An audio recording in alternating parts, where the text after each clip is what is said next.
ঈদের দিনের খাওয়া দাওয়া আস্ত চিকেনটা যে রেডি করা হয়েছিল, এখন এটাকে কেটে ছেটে আমরা সবাই মিলে ভাগ করে খাবো। আড্ডা দিয়ে গল্প করে আমাদের খাবার কোনো টাইম টেবিল নেই, যখন তার ক্ষুধা পাচ্ছে তখনই সে বসে যাচ্ছি। কাবাবটা বেশ মজার হয়েছিল। প্রচন্ড গরম পড়েছে, ঘর থেকে বের হলে বোঝা যায়, কিন্তু বাড়িতে অতটা গরম বোঝা যায় না। সবাই খাওয়া দাওয়া করতেছে, কিন্তু আস্ত মুরগি কেউ ধরতেছে না। তো এখন হচ্ছে আমরা সবাই মিলে ঠিক করেছি যে এটা এখন আমরা কেটে ছেটে খাবো। তো ভাতিজিকে দায়িত্ব দেওয়া হলো এটা ভাগ করে দেওয়ার জন্য। ও বিশাল বড় চাপাতি আনছে এই ছোট্ট একটা মুরগি কাটার জন্য। যাই হোক, ফাইনালি হচ্ছে এই মুরগি আমরা সবাই মিলে খেয়েছি। এরপরে খাওয়া দাওয়া শেষ করে আমরা বিকালে একটুখানি হাঁটতে বের হয়েছি। এটা হচ্ছে বাড়ির সাথের যে পুকুর সেটা, এটাতে আগে মাছ চাষ করা হতো। এখন যেহেতু মাছ চাষ করা হয় না, পুকুরটা একদম পাতা টাতা পড়ে খুবই নোংরা হয়ে আছে।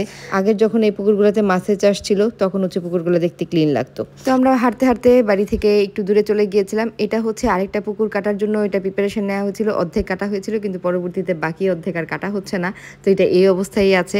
আর এইগুলা হচ্ছে তাল গাছ, প্রচুর তাল গাছ এখানে। এই সবগুলো তাল গাছ হচ্ছে আমার শ্বশুরের লাগানো ছিল, অনেক বছর আগে লাগানো হয়েছে।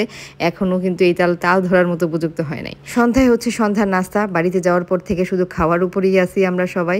তো সন্ধ্যার নাস্তা বাজার থেকে পুরি আনানো হলো। বাজারের পুরি আমার বেশ পছন্দ, কিন্তু বাজারের দোকানপাট বন্ধ থাকাতে পুরীর সাথে জিলাপি আনা হয় নাই।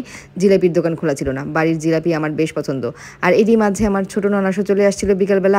আপার গাছ থেকে কলা নিয়ে আসছিল, পেঁপে নিয়ে আসছিল। আপার গাছের পেঁপে অসম্ভব রকমের মজা। তো খাওয়া দাওয়া আড্ডা এভাবেই গেল আমাদের ঈদ।